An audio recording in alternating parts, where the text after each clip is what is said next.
Hello everyone, welcome back to blog. तो ये है हमारे गोवा का लास्ट डे। आज हम मुंबई के लिए निकल रहे थे। राम बाबू सो रहे थे बट नीचे उतरे हम तो उनके फेस पे सनलाइट गई तो वो उठ गए थे। और फिर हम नाश्ता करने के लिए रुके थे कि हम थोड़ा चाय वाय पी लेंगे। राम बाबू को भी मैं कुछ खिला दूंगी क्योंकि मैं निकल रही थी तो राम बाबू सो रहे थे। मैंने सोचा मैं उन्हें उठाऊंगी नहीं। उसके बाद मैंने राम बाबू को थोड़ा कुछ खिलाया पिलाया, फिर हम निकल गए। और राम बाबू की ये रही कार में मस्ती। उनके विकास चाचू के साथ वो मस्ती कर रहे हैं। फिर वो जल्दी सो गए थे क्योंकि उनकी नींद पूरी नहीं हुई थी, वो जल्दी उठ गए थे। तो मैंने उन्हें सुला दिया कि वो सो जाएंगे तो थोड़ा फ्रेश फील करेंगे, इसलिए मैंने उनको सुला दिया था। उसके बाद हम पहुंच गए यहाँ पे रत्नागिरी। यहाँ पे आप देख सकते चारों तरफ पहाड़ के ऊपर, यार मतलब आप सोच सकते पहाड़ के ऊपर भी सिर्फ आम के पेड़ थे। दिखने में इतना अच्छा लग रहा था। और ये उठ गए हैं राम बाबू और उनको बहुत ज़्यादा गर्मी लग रही थी क्योंकि धूप भी बहुत थी। तो फिर वो टी शर्ट वी शर्ट निकाल के सलमान खान बन चुके हैं। और राम बाबू के पापा देखो बलून के साथ कैसे खेल रहे हैं। और यहाँ पे ये फिर से पांडे जी अंकल के साथ गाड़ी चला रहे हैं, कार चला रहे हैं कि नहीं नहीं आप अच्छी ड्राइविंग नहीं करते हो, मैं चलाऊंगा, मैं सेफली आप लोगों को मुंबई लेके चलूंगा। तो राम बाबू यहाँ पे ड्राइविंग कर रहे हैं।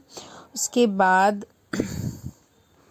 फिर उसको पता नहीं क्या हुआ, अचानक से राम बाबू के अपनी मम्मा की याद आ गई तो वो मेरे पास आ गए थे। मेरे को थोड़ा बहुत प्यार कर रहे थे और मेरे साथ मस्ती करने लगे।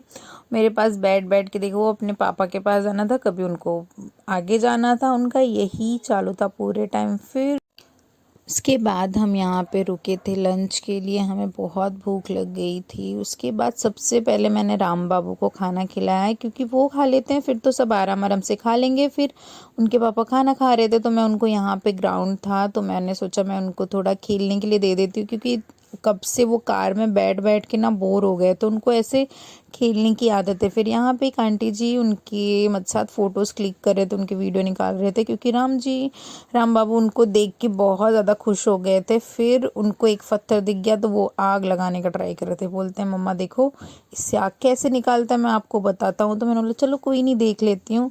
फिर उसके बाद उनका ड्रामा चालू हो गया। यहाँ पे फिर हम पहुँच गए थे जो कि परशुराम जी का इकलौता मंदिर है, ऐसा सब बोलते हैं। मुझे भी एक्चुअली पता नहीं था, अभी जस्ट पता चला है कि ऐसा कुछ मंदिर है। ये हमारे ब्राह्मण के कुल देवता हैं तो हम वहाँ पे गए थे। और ये बहुत ही पुराना मंदिर था और यहाँ पे ये कुंभ था कुछ, जहाँ पे सब लोग अपने हाथ पैर धो रहे थे, वहाँ से पानी आ रहा था। और उसके बाद हम लोग सबसे पहले मंदिर में एंटर किए तो हमें मिले हमारे गणपति जी। और उसके बाद हम मंदिर में गए। एक्चुअली यहाँ पे वीडियोस फोटोज़ क्लिक करना अलाउड बिल्कुल नहीं था, बट फिर भी मैंने थोड़ा सा ट्राई किया है कि मैं रिकॉर्ड कर सकूं कि आप लोग देख सकें। यहाँ पे देखिए परशुराम जी का मंदिर है। उसके बाद हम यहाँ से निकल रहे थे तो यहाँ पे सब बहुत, मतलब उनके बारे में बहुत सारी चीज़ें थी जो हम देख सकते थे, पढ़ सकते हैं। इन्होंने ही ये मंदिर बनवाया था उनका, मतलब ये स्टैचू को देख के लग रहा था ना कि यहाँ पे कोई बैठा हुआ है, ऐसा लग ही नहीं रहा था।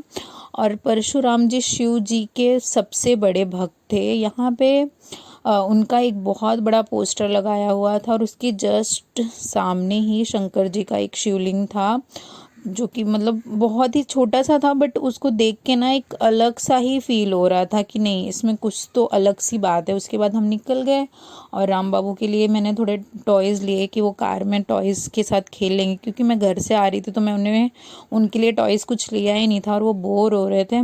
उसके बाद हम लोग चाय पीने के लिए रुके थे बीच में, हमने चाय वाय पिया, फिर हम निकल गए। उसके बाद मैंने पहली बार राम बाबू को सनरूफ का, मतलब वहाँ पे कार में मैंने सनरूफ को ओपन करवाया और मैं उनको लेके ही वहाँ पे खड़ी हुई। राम बाबू इतना ज़्यादा खुश हो रहे थे। बाद में मैंने वीडियो में देखा कि कार कितनी गंदी हो रही थी यार, हम 3 दिन से कंटिन्यू ट्रैवल कर रहे थे। फिर मैंने उसके बाद राम बाबू का उसके बाद मैंने उनका हाथ क्लीन किया और हम घर पे पहुँच गए थे। Thank you for watching. मिलती हूँ मैं आपको नेक्स्ट ब्लॉग में। Okay bye.